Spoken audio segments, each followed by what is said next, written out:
And now, reporting from Johannesburg, South Africa, Bob Lee.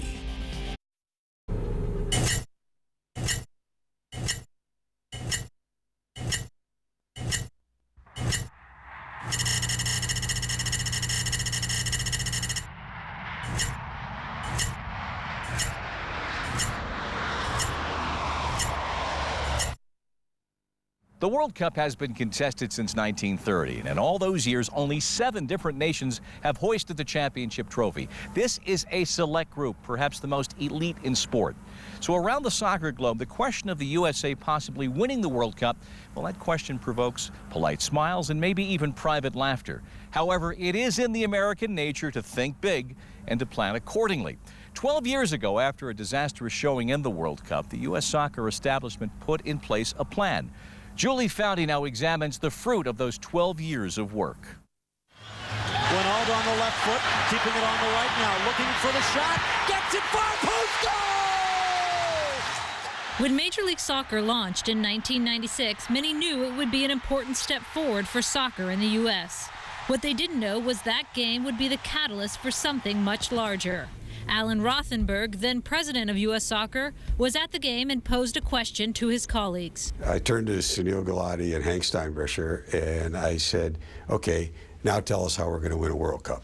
2 years later, in 1998, U.S. Soccer unveiled Project 2010. And as the 1998 U.S. Soccer Media Guide states, the aim was to have the USA positioned to win the World Cup in 2010. Current U.S. Soccer President Sunil Gulati was tasked with mapping out the vision. The idea wasn't to be arrogant. We aimed big, we dreamt big, and it's still what we dream about. We temper that with, I think, some modesty and some realism. We don't have a permanent case set up for the World Cup trophy at Soccer House, but that's the goal. What was the world's reaction to this idea?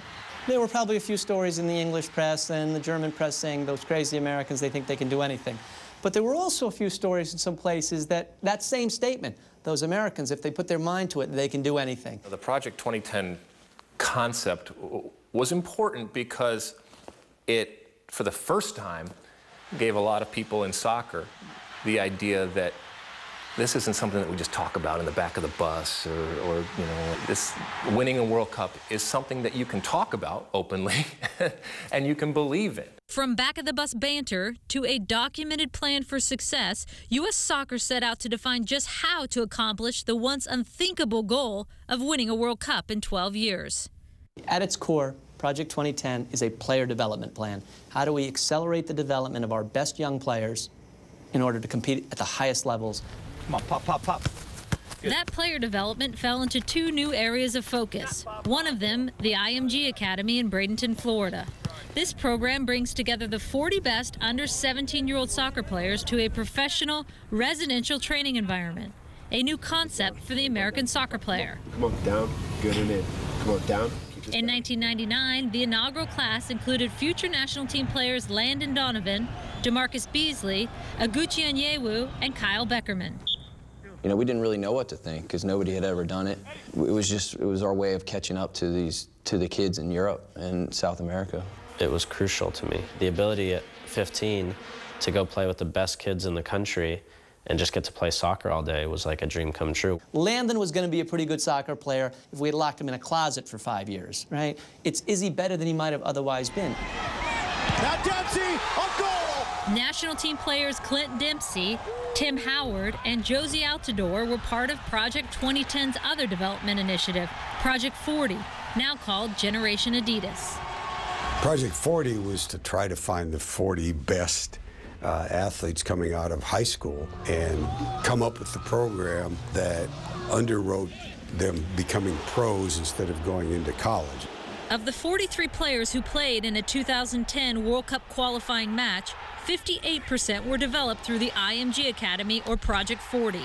When you look at the players that have come through Bradenton, when you look at players that were part of Project 40 and have had the chance to become professionals at a younger age, I think all of those ideas have made a difference. The land of the free, the home of the brave, is into the round of 8. 6 years after Project 2010 was launched, the U.S. team had its best ever World Cup finish in 2002, losing to Germany in the quarterfinals 1-0. But 4 years later, in the 2006 World Cup, the U.S. team failed to get through the first round. The United States World Cup dreams are finished. After a comprehensive review of player development in the United States and around the world, U.S. Soccer created its Development Academy in 2007. The Academy is a partnership between U.S. Soccer and currently the top 77 youth clubs across the country, including this one right here in Los Angeles, California. One team's going to be focused on when they win the ball, how quickly can they get forward and support. The idea is to create an environment that emphasizes training and development rather than wins and losses. And it's got one goal in mind, and that is to produce the next generation of national team players ready to compete against the best in the world.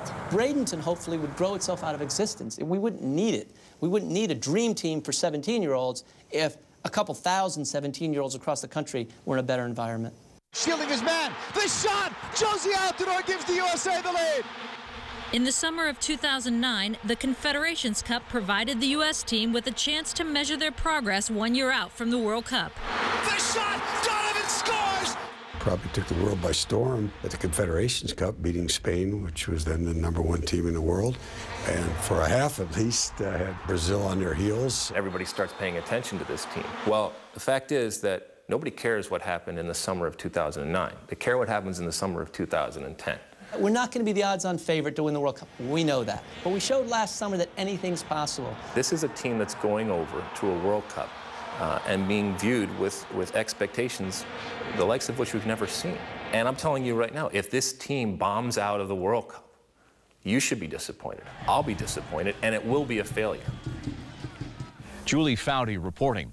The USA this Cup this year has a very favorable draw, and should the United States advance out of Group C to the knockout phase, the USA's likely second-round opponent would be Germany.